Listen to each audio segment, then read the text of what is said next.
Warning: this animation contains graphic depictions of violence, depression, and suicide. Viewer discretion is advised.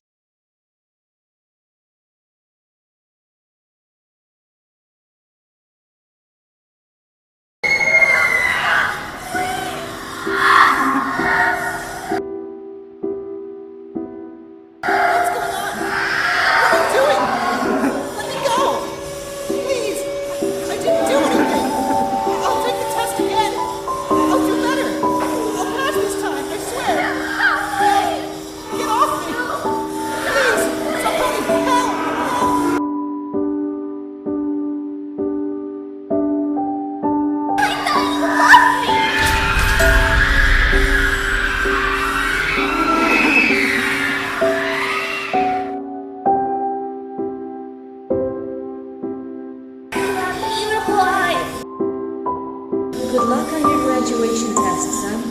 I'm sure you'll do fine. Your dad and I'll be waiting for when you get home.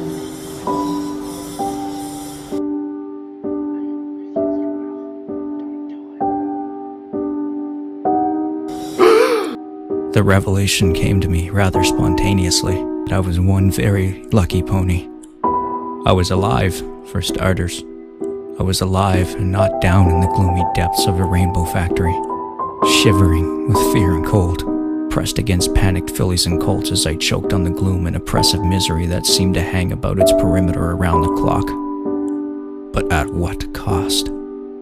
It was that notion, a simple, self-challenging question, which had brought about my suddenly feeling of better just to count your blessings and remind yourself you were serving a greater cause, and to think about something else.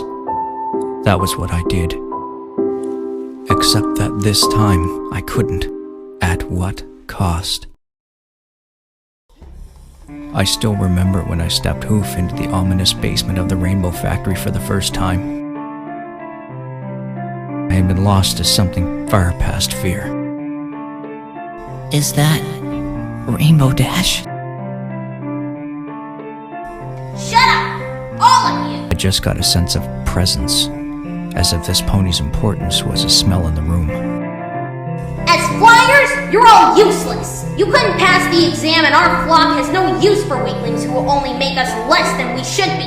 But you can serve another purpose. You can help us fulfill the destiny that Princess Celestia herself gave the Pegasi a millennia ago, and help us to make rainbows here in the Rainbow Factory! I clearly remember the mood of the crowd shifting deeper into panic as one of our numbers was separated off and dragged away, struggling by a pair of hooded guards. What's going on? What are you doing? Let me go! Please! I didn't do anything! I'll take the test again! I'll do better! I'll pass this time, I swear! Please! Some pony, help! Spectra is pure essence of color. We Pegasi were charged by Princess Celestia to look after the weather of Equestria. But making rainbows requires Spectra, the purest essence of color. And you can't separate pure color from what holds it. So instead, you have to get at it another way. And we had to get out. I remember having to sit there, frozen in panic and despair. I could fly up there. I have wings. Ponies are full of Spectra. They're the best source in all of Equestria. But who would ever sacrifice ponies' lives for rainbows? No one would. Not that is, unless the ponies in question have no other function to serve. Not if those ponies are failures. Too useless to pass a simple flying exam to prove their worth to the flock. Pegasi are in charge of the weather, so unicorns and earth ponies have no place contributing to our sacred duty.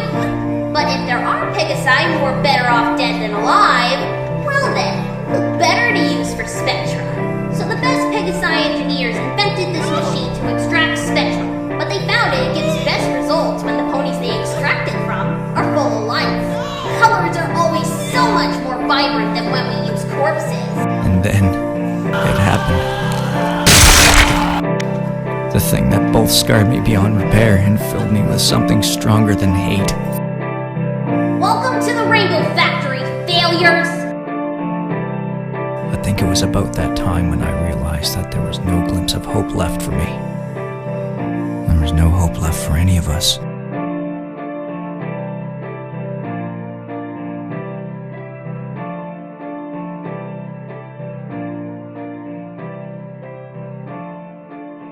The tally chart, the statistics page, it all came to me in high resolution. Death had changed for me since that day when I first encountered it. It had become a statistic, something to be tallied.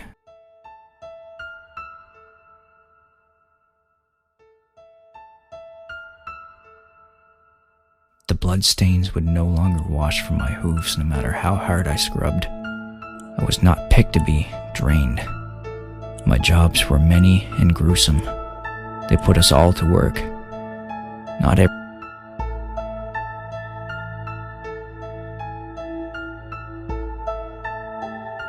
pony could cope with cleaning out the excess blood. Transporting the filled spectra vats to the holding chambers.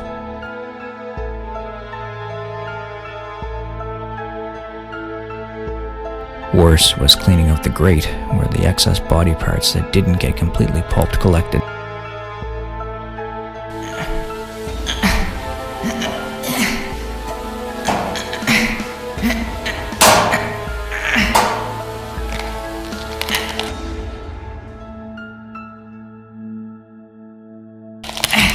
I remember once finding a pale purple hoof that ended in a protruding mess of meat and dirt-encrusted gore, and realizing it was a filly I had kissed. Good luck when we were in the line to take our final flight school test, and now I was picking what remained of her from a sewer grate. I threw up until my insides hurt. I told myself I was the lucky one. It hadn't been her finding my hoof after I got fed into the machine.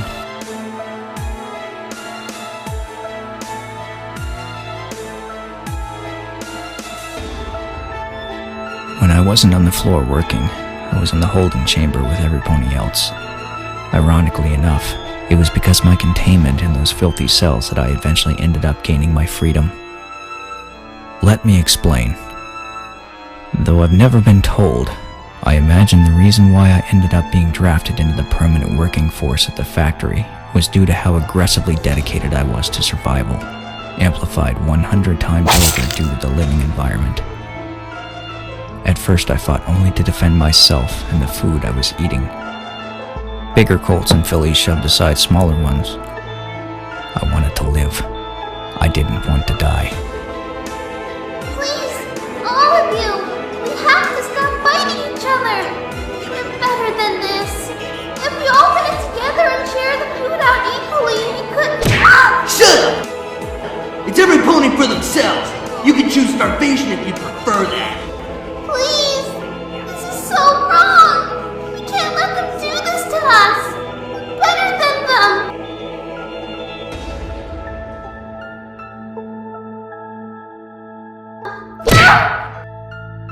I found that the longer I remained in the damn building, the angrier I got.